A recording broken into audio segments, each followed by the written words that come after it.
Good day. Today is Thursday, 29th May 2025. We are coming to the end of May, another incredibly complicated month in the Ukrainian conflict, and we are seeing a degree of complication and intricacy and intrigue around the negotiations or supposed negotiations taking place between Russia and Ukraine, which, to be frank, makes the head spin. Well, let's first of all start with President Trump. We had those very angry messages on Truth Social in which he appeared to criticize President Putin, though people have disregarded the fact that in those same Truth Social posts, he'd also made certain, frankly, uncomplimentary comments about President Zelensky of Ukraine as well. But the one that people remember, the one that stands out, is the one in which he spoke about President Putin having gone crazy. And he followed that statement about President Putin having apparently lost his mind over Ukraine and conducting savage attacks against the Ukrainians, against Kiev, missile and drone and other attacks against Kiev. Anyway, he followed that up. Donald Trump followed that up with further statements, including a statement that he made to the media in which he again appeared to float the possibility that he might be considering sanctions against Russia. And then we got information from CNN that the sanctions that Donald Trump was thinking about were not the bone-crunching sanctions that Lindsey Graham has been threatening, and which, according to Lindsey Graham, have the support of 81 members of the Senate, but that they would be token sanctions. And then we got further reports in the Wall Street Journal that the sanctions would be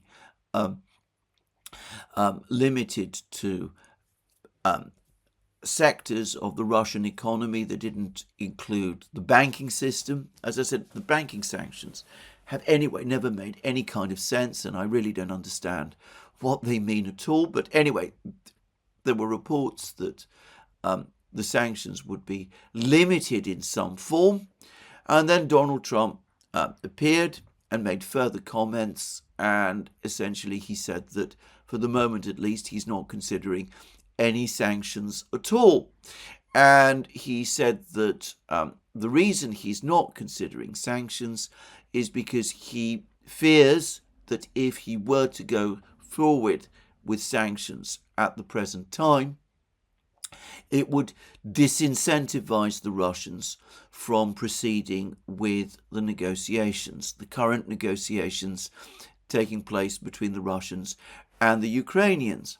And there are now also reports in the media that say that the reason that Donald Trump believes that the reason the Russians did not agree to a ceasefire, as he hoped that they would, was because they were deterred from doing so by the threat of sanctions. So that he believes that if he takes the threat of sanctions off the table, that will presumably make the Russians more amenable, more willing to make concessions over the course of the ongoing negotiations.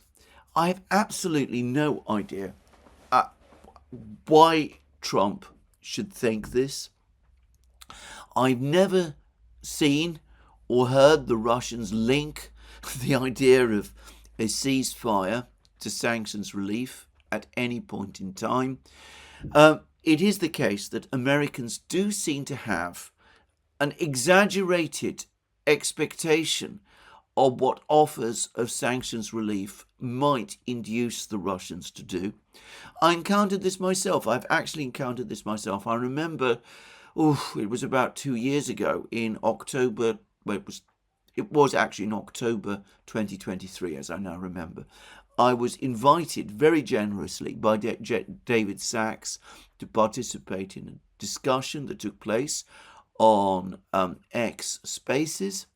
None other than Elon Musk and Vivek Ramaswamy participated in that discussion. And again, I was struck by the extent to which the Americans who were involved in that discussion seemed to take it for granted that if the Russians were offered sanctions relief, they would make concessions. They might even agree to a freeze of the conflict, even though the Russians have never at any point suggested any such thing. And this is said by, highly intelligent, extremely very well informed people in the United States. And I remember being surprised about this, and I tried, as I recall, to push back on this assumption over the course of that discussion. And I got the impression, by the way, that what I was saying was simply not getting through.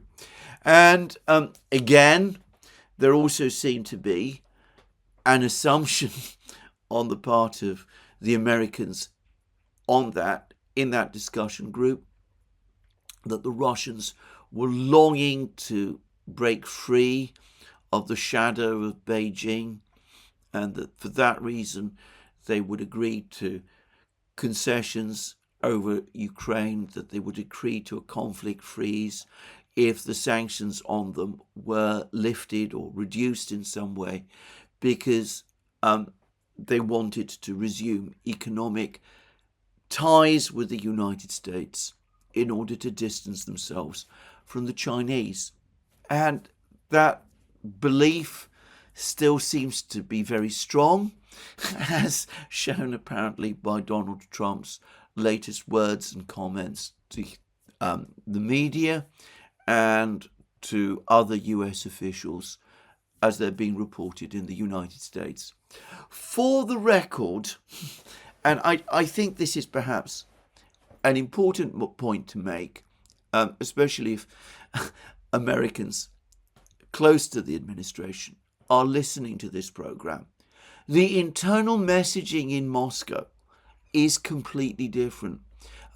Putin and other Russian officials have been going out of their way over the last couple of months to reassure members of the Russian business community that if sanctions are relaxed or lifted in some way, that will not mean that Western businesses that exited Russia after the sanctions were imposed will be invited back, so that Russian companies who have taken the place within the Russian internal market of those Western companies that left, that those Russian companies will not face the competition from those Western companies that they experienced before February 2022. And this is what comments like the one that Putin is reported to have just made about suffocating Western businesses that remain in Russia are all about. As I said, it's to reassure Russian business that they don't need to fear a return of Western competition on the Russian domestic market. And also, by the way, and it's worth pointing this out, Putin has also gone out of his way in several discussions that he's had with Russian business people, including in that speech to the industrialists, a critically important speech that he gave to the industrialists. Only Alistair Crook, in my opinion, amongst Western commentators, has fully grasped its significance. Anyway, in that speech that Putin gave to the industrialists on the 18th of March, he went out of his way to say that Russia should not expect sanctions to be relaxed or lifted, that they will be a permanent thing, that they will remain in place, and that far from Russian businessmen needing to worry about the consequences of sanctions being lifted, the reality, on the contrary, is that they are a permanent reality, and that Russian business people should organize and plan for the future on that basis. So, as I said, the domestic messaging in Russia flies completely in the face of what people like Donald Trump and many Americans seem to believe on the question of sanctions. But as I said, this is an idea which, as I said, Americans seem to have, which never dies. And, I've discussed it at length in this program. I've discussed it at length in previous programs. It could, of course, also be the case that the Americans simply don't believe this internal messaging that the Russians are giving to themselves, though I can't imagine why. I can't imagine why Putin would want to deceive Russia's own business community on a question of this kind. I hardly think that makes any kind of sense, given that we're talking about long-term investment programs.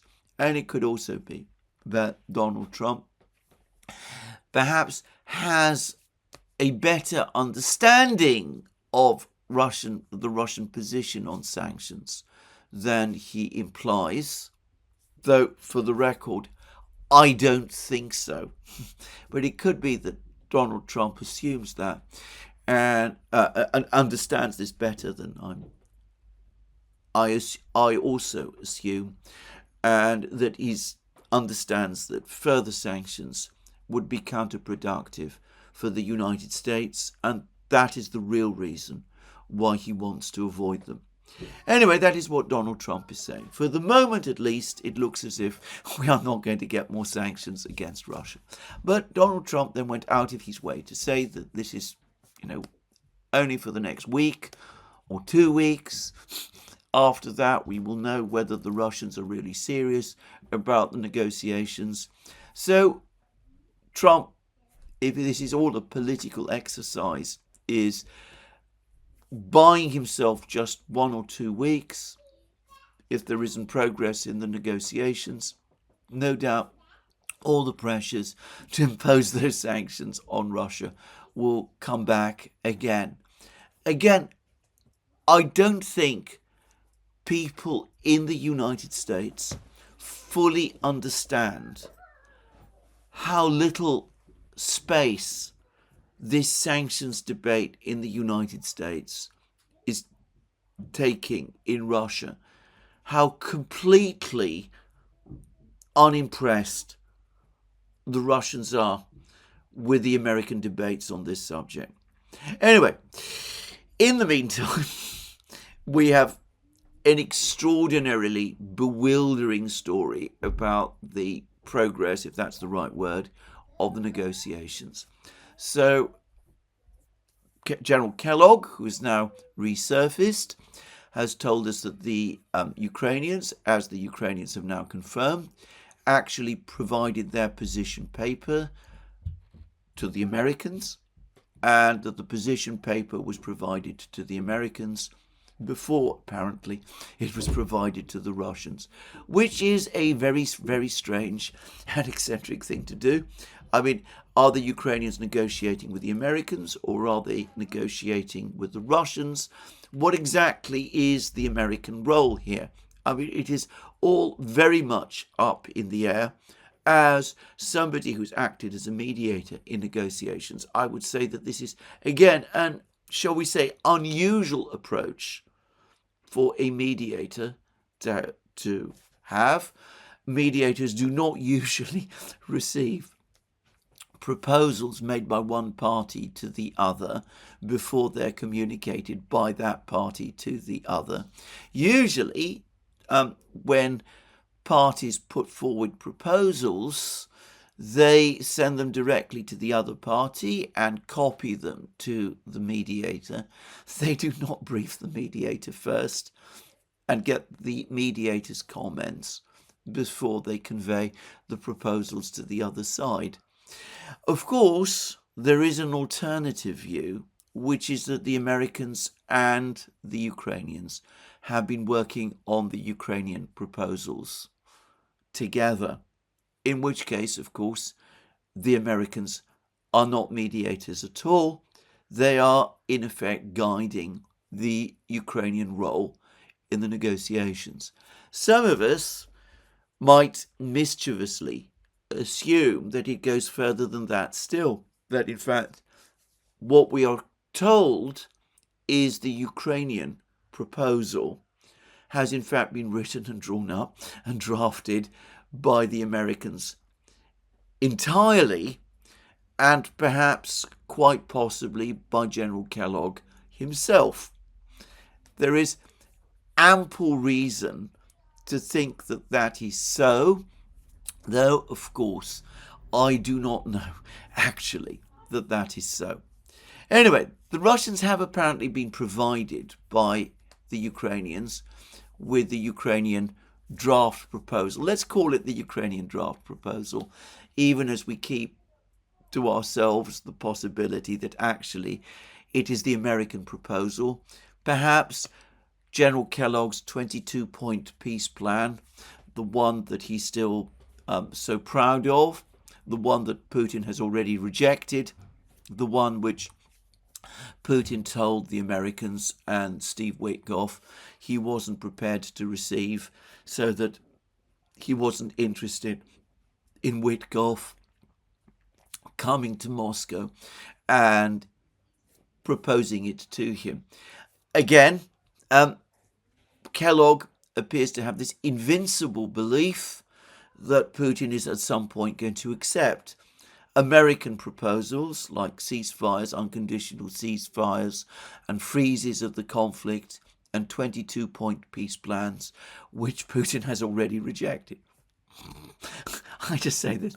But anyway, even as the Americans, as the Ukrainians sort of work out their position, we've had this extraordinary intrigue and drama about the Russian memorandum. And the Ukrainians have said, that the Russians are obviously dragging their feet because they haven't provided their memorandum to the Ukrainians.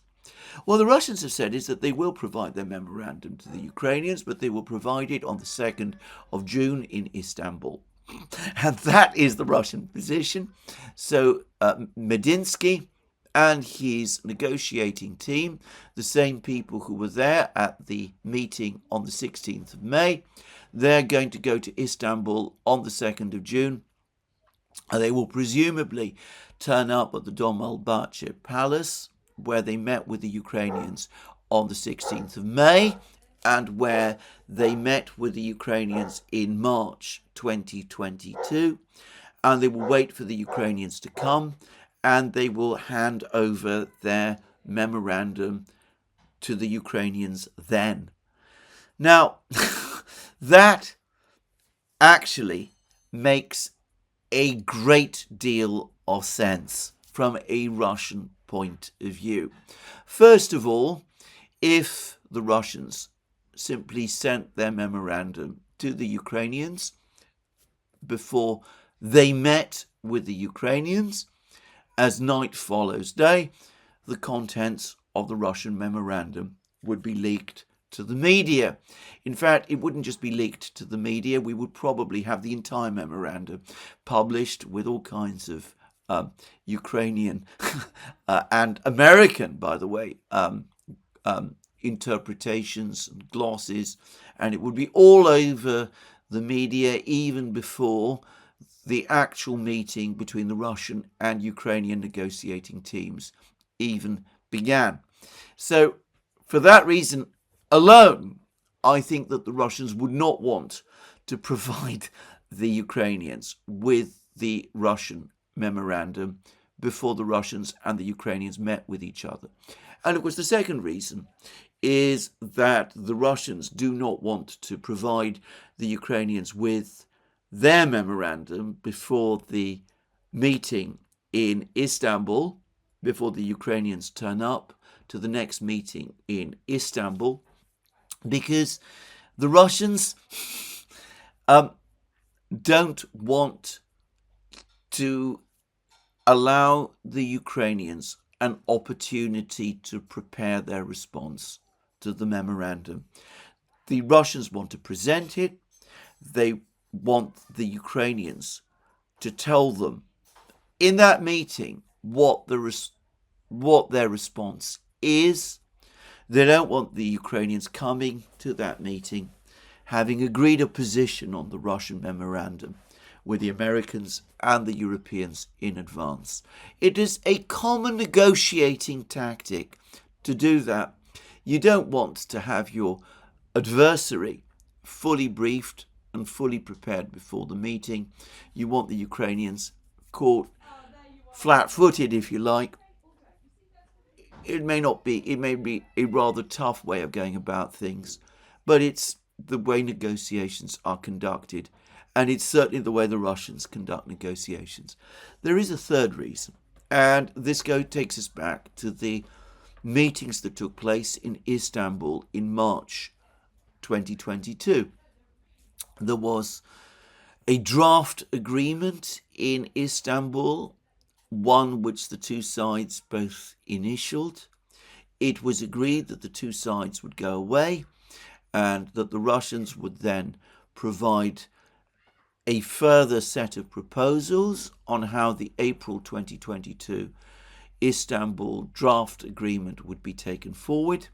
And about 2 weeks later, the Russians did send to Ukraine, presumably by email or whatever other means, their draft proposals on how to take the April 2022 Istanbul agreement further. The Russians provided it, and then there was complete silence from the Ukrainian side. And then the Russians followed up, and they sent messages to the Ukrainians asking, have you actually received our proposal? I remember how it all played out in April 2022 and May 2022. And there was radio silence from Kiev. The Ukrainians failed completely to respond. And the next thing that the Russians heard from the Ukrainians was first that Ukraine launched its two offensives in Kharkiv and Kherson region in the late summer, autumn of 2022. And of course, in October 2022, Zelensky issued his decree forbidding any negotiations with the Russians at all. A decree, by the way, which he has not rescinded or reversed. It is still there, even as the Russians and the Ukrainians go through the motions of negotiating, of engaging in direct negotiations with each other.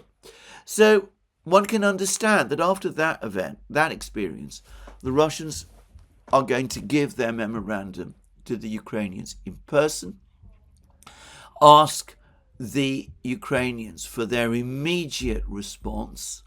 They do not want to be put in the same position that they were put in April and May 2022, when they sent a set of proposals to the Ukrainians, and those proposals disappear into the ether. They just vanish, they're just forgotten, and are never heard of again. This time, the Russians want the Ukrainians to receive the proposals by hand, and they want the Ukrainians to respond to the proposals there and then. Now, Reuters has told us some of the things that are said to be in this Russian memorandum. And we're told that this information has been provided to Reuters by people informed about the matter. Which people, which Russian officials are providing this information to Reuters? Peskov, Putin's spokesman, has just said quite categorically that the Russians are not going to provide any information at all about what is in their memorandum in advance of the meeting with the Ukrainians in Istanbul. So who exactly is providing this information to Reuters? I ask this question because I am very surprised, to put it mildly, that anybody in Moscow would be talking to Reuters a British news agency with a history, admittedly long ago, of connections with the British intelligence community. But of course, that's the history we know about. Just saying, I have no idea what's happened since. But anyway, why would the Russians be leaking information about their own memorandum to Reuters? Anyway, for what it is worth, the information Reuters is providing us with is that the Russian demands remain the same as always about ceasefires, about the ultimate conclusion of the conflict in Ukraine, about all of that. But Reuters is suggesting that the Russian proposals do go further, that they require commitments not just from Ukraine, written guaranteed commitments, not just from Ukraine, but from the Western powers as well, that Ukraine will not join NATO, that it will become a neutral, non-aligned country again, and apparently that the West will agree that other countries, and apparently Moldova and Georgia, are specifically named as well, that these countries will not join NATO also. Now that's very interesting because, well, putting aside the fact that how does Reuters have this information? Moldova and Georgia are not parties to the Ukraine conflict. The negotiations that are supposed to take place in Istanbul are supposedly negotiations between the Ukrainians and the Russians. And how is Ukraine going to promise Russia, even assuming that it wants to, how is it going to be able to promise Russia that other countries, third countries, Moldova and Georgia, should not join NATO? This proposal, if it is in that memorandum at all, cannot be intended for Ukraine, or should I say proposal, demand perhaps more properly, should not be in that memorandum, cannot be addressed to Ukraine at all. It is obviously, if it is indeed being made, it is obviously being addressed to the United States. The United States can give Russia guaranteed assurances that not just Ukraine, but also Moldova, Georgia, perhaps Armenia, perhaps other countries will not join NATO. But Ukraine is not in any kind of position to give those guarantees to Russia on America's behalf, or on America's or on NATO's behalf, or on Moldova's and Georgia's and other countries' behalf.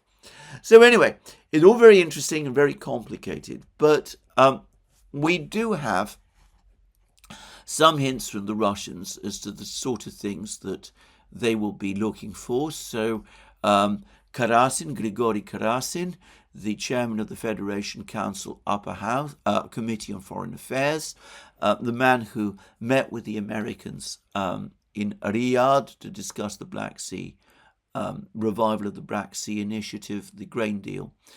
He's made statements. He says we want stability, first and foremost, enduring strategic stability for ourselves. We don't want NATO to move closer to our borders, and we want a neutral Ukraine.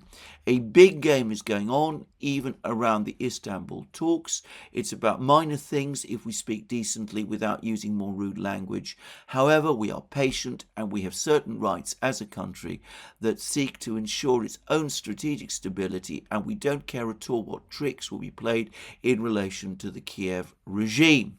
So that was Karasin, and that does hint that the Russians are indeed thinking about asking for more guarantees from the Americans that there will not be further expansion of NATO, not just to Ukraine, but to other countries as well.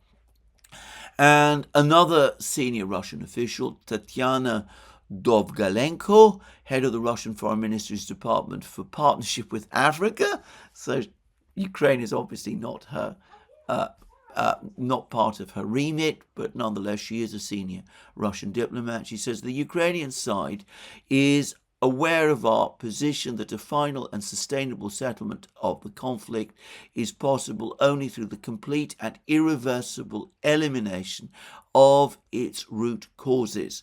We need reliable, legally binding agreements and mechanisms that guarantee national interests, including security and crisis prevention.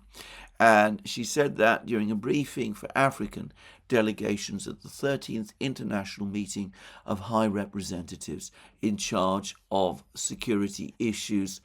And presumably that means people from Africa, national security advisors, and people like that from various African states. So we see that the Russians are explaining their position to countries in the global south as well. And that is, again, hinting at the fact that the Russians indeed do expect that there will be restrictions on further NATO expansion and that it will encompass other countries beyond Ukraine as well. I'm going to make my own guess here that the Russians have indeed prepared a memorandum which they're going to present to the Ukrainians in Istanbul, that this memorandum will contain all the provisions that we are already familiar with: transfer of the 4 territories to Russia, demands that Ukraine agreed to change its constitution again to become a neutral country, guarantees that Ukraine will never join NATO, restrictions on the size of the Ukrainian armed forces, protections for Russian speakers in Ukraine, the elimination of groups that subscribe to ultra-nationalist ideologies in Ukraine. This is a euphemism, as I'm sure you all know, for the actual ideologies that these groups have. Things of that kind. I suspect that, as I said, we're going to see all of that usual set of demands in this memorandum that the Russians are going to present to the Ukrainians in Istanbul. But I suspect that the Russians have also been communicating further ideas about the conflict and about the long-term settlement of the crisis in Europe directly to the Americans themselves. And it is American officials that have been briefing Reuters on Russian thinking. And Lavrov, for example, has had another conversation with Rubio. The Russian and American readouts are extremely uninformative about what this conversation was all about. By the way, Lavrov has also had conversations with Fidan, the Turkish foreign minister. I'll come to those shortly.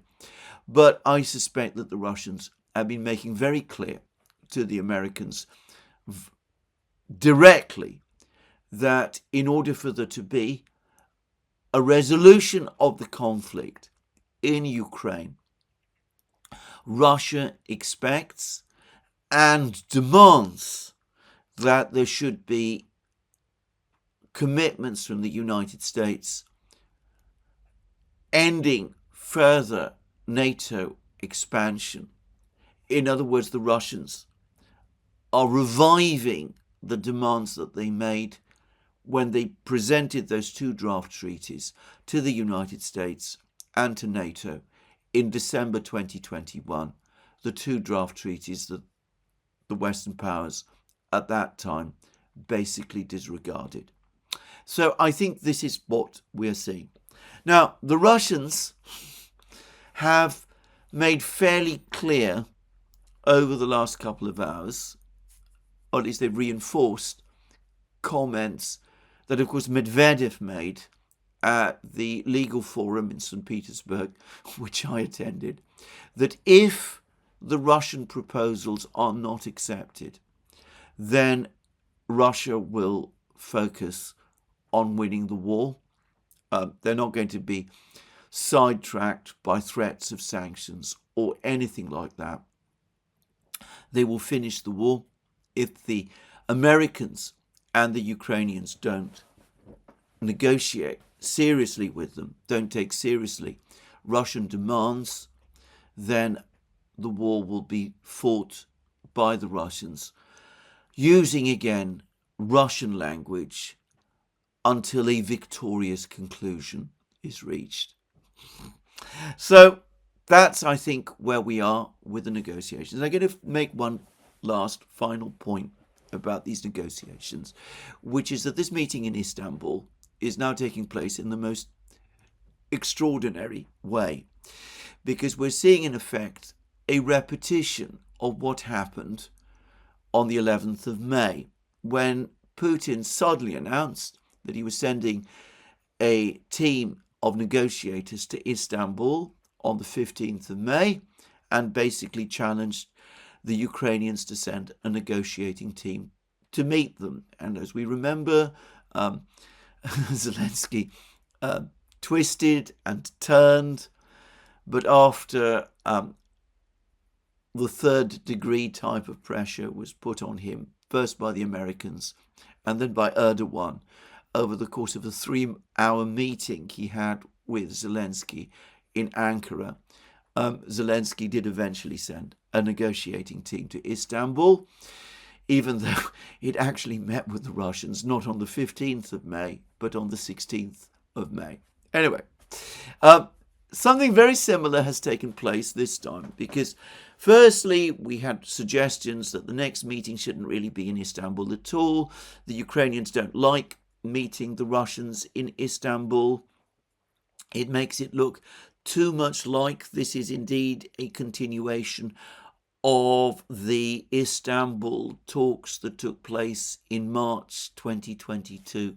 The Ukrainians are insisting that this whole negotiating process that is now taking place is completely starting all over again from the beginning. They don't like any suggestion that these negotiations are moving forward from what was agreed back in Istanbul in April 2022.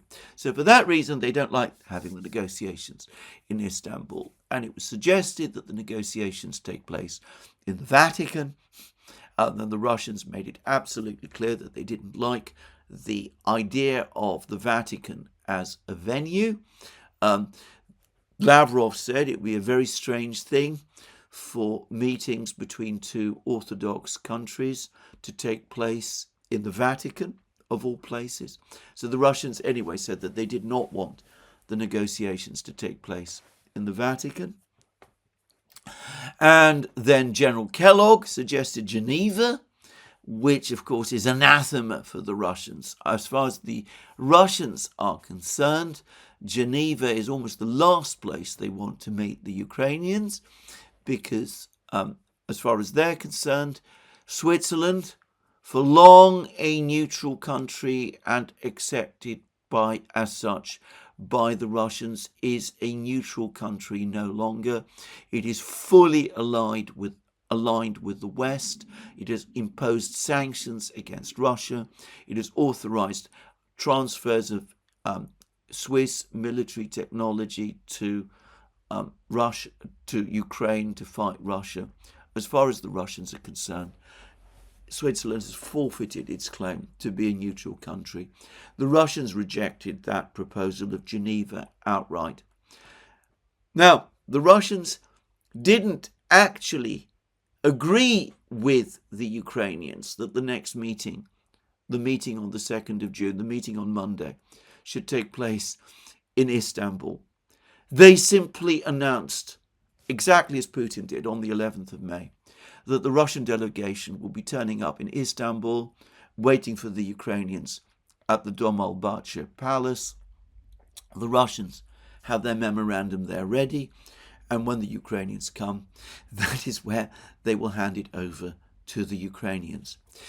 Peskov as at the time of making of this program, is saying that so far the Russians have not received confirmation from the Ukrainians that they will indeed be in Istanbul on the 2nd of June.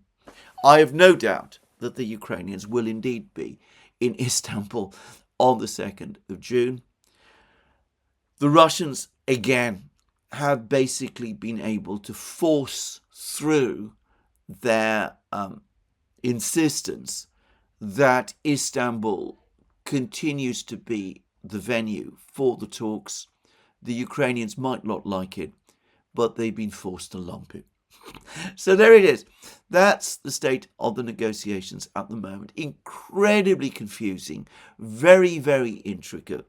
But one gets the sense that the Russians are sticking to all their positions about Ukraine, but that they're now seeking to expand the negotiations, to revisit the whole question of the wider security architecture in Europe, and that they're in effect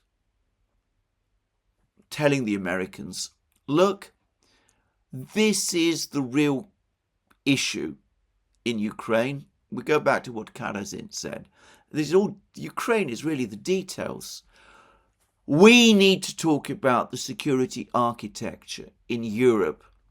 And this is a conversation that we, that is to say the Americans and the Russians, must have directly with each other. And, well, this might take us back to another very interesting article that has appeared in the New York Times. It came out a few days ago. And it's one of those interesting articles which appears every so often in the media, which several weeks after we discussed the whole topic on the Duran, Alex Christoforou and I, you can go back and find the programs where we discussed it. I think it was in early February.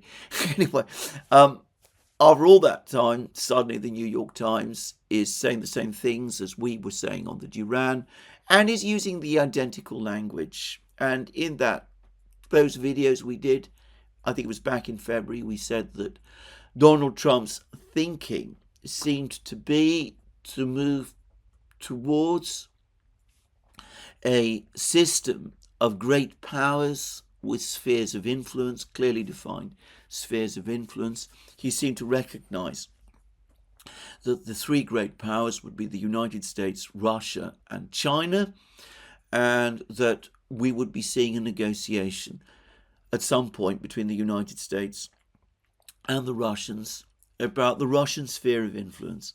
The American sphere of influence would be fairly clear: Greenland, Canada, Central America, Mexico. The Russian sphere of influence is still up to some extent for negotiation. Well, that was the New York Times article. One wonders why this New York Times article has appeared now. Could it just be that the Americans, having received the Russian proposals about revisiting the topic of the security architecture in Europe, could it be that Trump and people like him, Rubio maybe, are taking this all very seriously? And it is this that has led to briefings of the New York Times about the fact that eventually the United States is going to negotiate the terms of spheres of influence with Russia. Who knows? Anyway, it's always interesting and, dare I say it, amusing to read in the media things that we discussed on the Duran several weeks before. Of course, the media will never tell you, the mainstream media will never tell you that you could have learnt about it from the Duran first. And you'll forgive me if I bring it up in that way. But as I said many times, life has taught me that if you don't remind people of these things. If you don't blow your own trumpet, no one else is going to do it for you. Anyway, let's move on, because to repeat again, it is the war, what is actually going on in the war, that is deciding this conflict. And I'm going to be relatively brief because, as I said, I'm on leave and I have time constraints to work with. But we've had another meeting, this time between Friedrich Merz and Zelensky, in which Merz has apparently committed 5 billion euros to help Ukraine build long-range cruise missiles that could reach Russia. Now, this is a nonsensical story. There is no conceivable way that Ukraine, which is being hammered by Russia every day, can set up production plants in Ukraine to build cruise missiles. What's happening, and this is, I'm confident, is the truth. What is happening is that Friedrich Merz is giving Zelensky another 5 billion euros. In other words, more money. We know what's going to happen to all of that money. And as for the long-range cruise missiles, they're not going to be built in Ukraine because they are already in Ukraine. We're talking about the Taurus missiles. Of course, if you go to the German media and you go to the media in the West, you will find all kinds of denials that the Taurus missiles have been supplied to Ukraine. But of course, the reality is, I'm confident of this, that they have been. And in fact, a Ukrainian telegram channel, Legitimi, has said as much, and they're saying that the Taurus missiles are already in Ukraine and that the British and the French are already busy helping the Ukrainians to develop and use these Taurus missiles. So the Taurus missiles are already in Ukraine, and they will be used, no doubt, before long, and they will be used specifically to strike at Moscow. Moscow is just within the range of the Taurus missiles. Now, this is a product of another massive defeat that the Ukrainians and the collective West have suffered over the course of this conflict. And I'm referring now to the Ukrainian drone offensive. I have already discussed this in various programs. I have already discussed how this massive drone offensive that the Ukrainians have launched over the last couple of weeks was obviously carefully prepared in advance, probably a series of decisions made way back in the spring and early summer of last year. You do not conduct a drone offensive on this scale without months of preparation.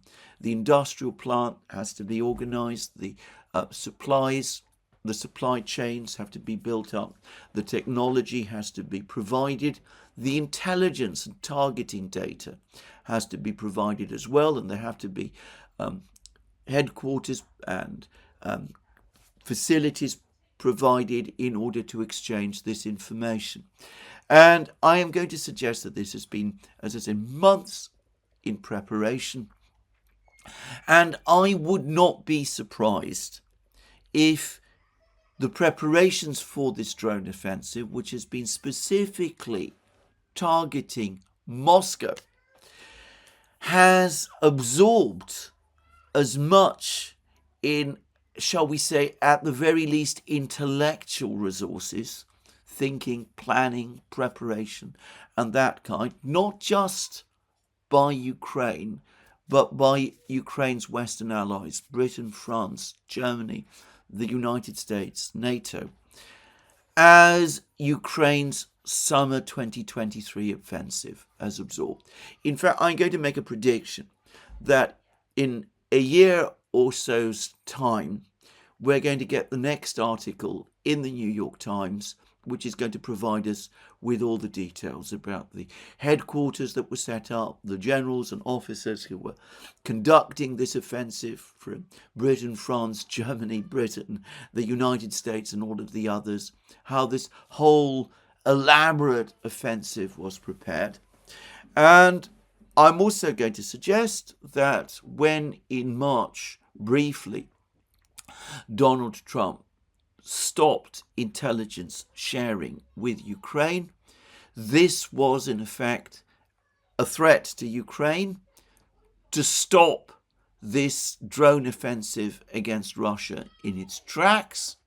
And I'm also going to suggest that one of the reasons why Trump relented and reinstated intelligence cooperation with Ukraine, which is intelligence, as I said, intended to facilitate this drone offensive, is because all the usual people told him that it was this drone offensive that was going to provide Trump, the United States, and the collective West to agree to the leverage to get the Russians to agree to the ceasefire, to the freezing of the conflict that General Kellogg has been talking about. Now, again, all of this is a little speculative, but it's speculation based on piles of information and on experience. We have repeatedly learnt over the course of this conflict that whenever something like a drone offensive that we're seeing being conducted by Ukraine takes place, that there are Western fingerprints all over it, and that in fact there were decisions made in Washington, London, Paris, Brussels, Berlin, which basically looked at this and agreed this. And as I said, probably the decisions were made in in the spring and summer of last year. And of course, the problem is that this massive drone offensive has failed. It has been a disastrous and complete failure. All of this industrial operation, all of these facilities, all the intellectual planning and thinking behind this, all the satellite data has produced nothing. The Russian air defenses have proved more than capable of repelling it. None of the drones, as far as I can tell, that are getting through are doing any significant damage, and only a tiny proportion of the drones that are launched are getting through. The Russian air defenses have been carefully prepared in advance of this drone offensive, and I'm going to suggest that Russian intelligence has got wind of it, and just as they prepared the Surovikin line, the trenches, the Dragon's Teeth, the minefields in advance of the summer 2023 offensive, and defeated the summer 2023 offensive that Ukraine launched in that way. So they have prepared their air defenses in a similar way to repel this drone offensive that Ukraine has been launching now. And as I said in previous programs, you can see the anger and frustration on every side. You get this with Merz. You get this with the decision to now supply Taurus missiles, which will be as ineffective, by the way, as the drones, though it would amount to a serious escalation. I'm going to suggest that some of the recent angry comments by Donald Trump is Donald Trump boiling over as he realizes that the leverage which he was promised the drone offensive would give him has failed to materialize. So instead, they're now having to talk about launching missiles against Moscow. The attempt to attack Moscow covertly through drones to distance the West from the attack on Moscow has failed, and now they're looking at Taurus missiles instead. It is reckless beyond dreams. I cannot imagine anything like that happening at any point during the Cold War. A situation where the United States, Germany, the Western powers were actually planning on launching missiles against Moscow, the Soviet capital, the capital of the country with the world's largest nuclear arsenal. It gives you a sense of the desperation, the level of desperation and recklessness that we now see. Now, the Russians are making all kinds of threats about this.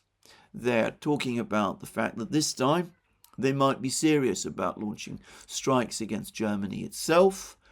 The Oreshniks, no doubt, they're being prepared for use. I hope that this situation is indeed brought under control, but that the Taurus missiles will be used. Of that I have absolutely no doubt. That there will be attempts to launch them at targets in Moscow itself. About that I have no doubt either. I think that the Russian defences are being prepared, probably have already been prepared, well in advance to deal with these missiles. And when, of course, this offensive fails, well, then we shall see. Well, this is where I end today's program. There'll be more from me soon. Let me remind you again, you can find all our programs on our various platforms, Locals, Rumble and X. You can support our work via Patreon and Subscribestar and by going to our shop. Links under this video. Last but not least, if you've liked this program, please remember to tick the like button and to check your subscription to this channel. That's me for today. More from me soon. Have a very good day.